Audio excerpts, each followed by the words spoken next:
Shalom Aleichem. Esta semana vamos a hacer la Parashá Mishpatim, que es en el libro de Éxodo, capítulo 21, versículos 18 a 21. El contenido de esta Parashá es el producto de mis estudios y también de la edición al español de los escritos en hebreo del rabino Mekubal Abraham Mordejai Gottlieb Shlita.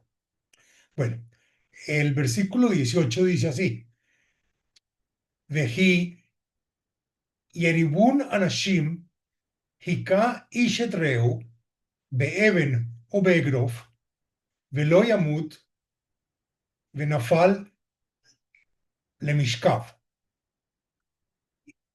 Y en la 19, versículo 19 dice: Im yakum hithalech bachutz al mishanto venika hamake rak shifto iten verapé yerapé.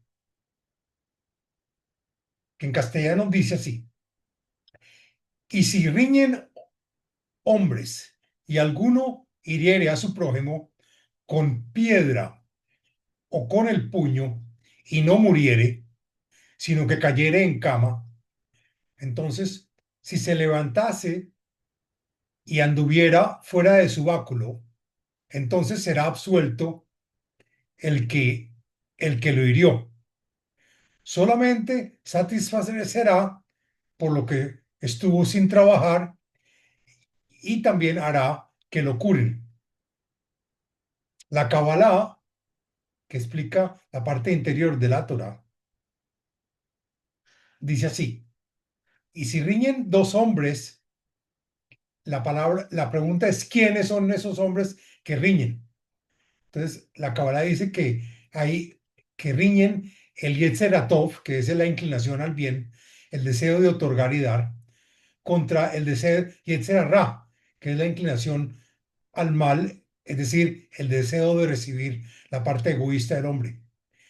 Y esas dos partes de dar y recibir luchan dentro del hombre y riñen. Y si alguno hiriera a su prójimo con piedra o con puño, es decir, el deseo de recibir golpea al deseo de otorgar. Hay dos formas de golpear.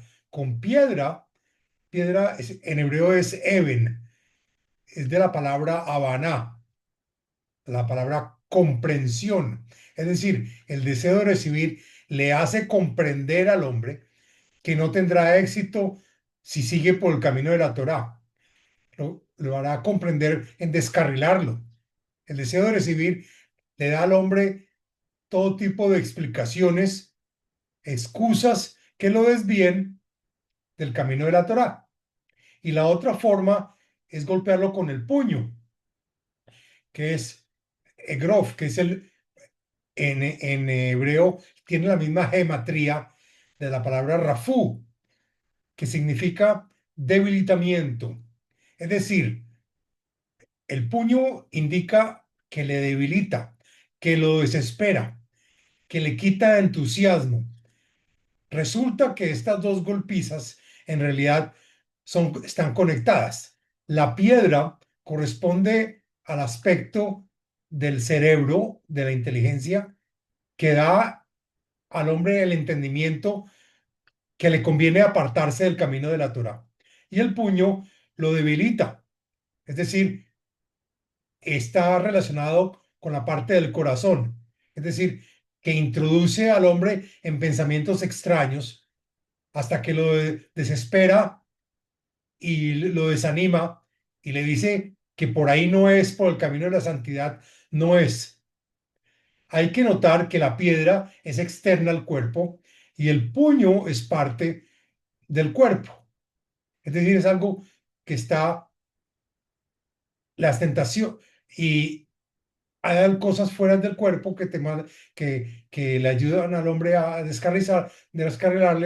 descarrilarse y o que son dentro de sí mismo. Las tentaciones de aplicaciones, por ejemplo, en el smartphone, cuando estamos y vemos una aplicación interesante que son algo que queda por fuera del cuerpo, que es algo que es algo que nosotros estamos manejando con nuestras manos fuera de que no le pertenece al cuerpo. Entonces nos absorbemos por esas aplicaciones y hay veces que la inclinación mala hace que se desespera al hombre eh, y cuando tiene cosas internas que también lo hacen, lo molestan. Es decir, el hombre puede molestarse o por un estímulo externo o por pensamientos. Ahora, si no muriere, sino cayera en cama, ¿qué quiere decir eso? Por un lado, el hombre no muere, es decir, que no llegó al estado de los malvados en vida, son aquellos que son los muertos, como está escrito. Aquella persona que no tiene claridad ni inteligencia es porque está muerta, que no se volvió completamente malvado, pero por otro lado, cayó en cama. Cama es un estado realmente bajo, porque hay tres estados: acostado, sentado y de pie. Acostado es el momento en que la cabeza está a la misma altura de las piernas y los pies. Eso quiere decir que espiritualmente el hombre ha caído al lugar más bajo, porque tiene la misma altura que los pies, que son los que están en contactos con la tierra. Y eso lo lleva a un estado de apartado de la Torá, que quiere decir la palabra mishkav, cama. La palabra mishkal está escrita por memshin, que es mash, que quiere decir apartado, y kav, kav bet, son 22, la suma 22, y está relacionada a las 22 letras de la Torá.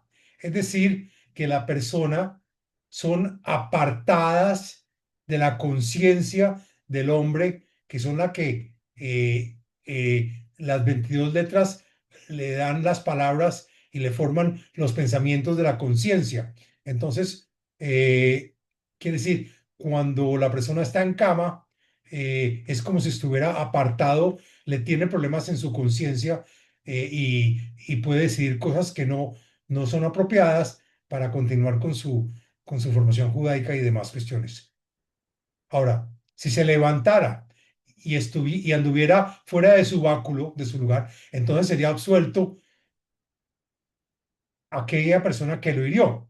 La explicación que da es la siguiente: de la corrección de sus intenciones, que ya se ha desesperado, pero la acción aún la cumple. Eso quiere decir que la Torá dice que si se levanta, de todos modos se recupera y logra un aspecto de elevación del que se levantó, ya no está acostado, y fuera y camina. Es decir, que incluso está fuera, ya tiene cierto trabajo interior. Entonces, cumple con la Torá y los mandamientos, así, así no los entienda, pero por lo menos eso queda completamente perdonado la inclinación mala, porque sin embargo hizo los preceptos, así no ha puesto mucha atención en ellos, pero los hizo. Entonces, no solamente satisfacerá lo que estuvo, dice, solamente satisfará por lo que estuvo sin trabajar y hará que lo curen. Eso quiere decir que lo siguiente: el Bala Sulam explica que cuando queda sin trabajar y haga que lo curen, se refiere al dominio del hombre sobre el hombre, que es para mal de aquel que lo domina. Pues el dominio del hombre sobre el hombre es el hombre maldito que domina al hombre santo. Es decir, que la inclinación mala o maldita domina la inclinación buena. ¿Y por qué? ¿Por qué se va en lo material? Por ejemplo, ¿y por qué se expresa sobre lo material? Si nos recordamos lo que ocurrió en Francia, cuando los nobles mandaban y oprimían a los pobres, y los mantenían en una absoluta pobreza, y los ricos estaban muy bien, comían bizcocho y torta todo el tiempo. Los oprimieron hasta que al final todo el asunto estalló y llegaron a la famosa Revolución Francesa, en donde todos los pobres se unieron y comenzaron a alborotarse y mataron a los nobles y tomaron el poder.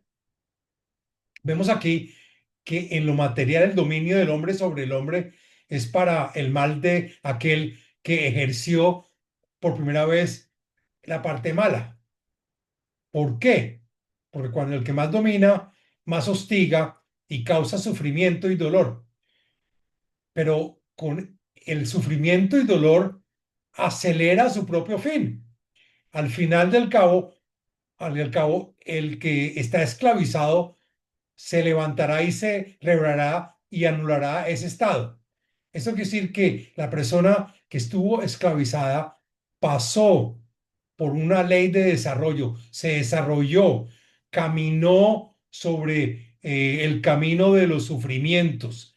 Y ese camino de los sufrimientos lo llevaron a, a levantarse y a entender y a recapacitar su situación y por lo tanto construir una nueva vida para él. Y hasta acá la parashá de la semana, Mishpatim, que son las leyes, parashá de las leyes. Que tengamos una buena fin de semana. Amén.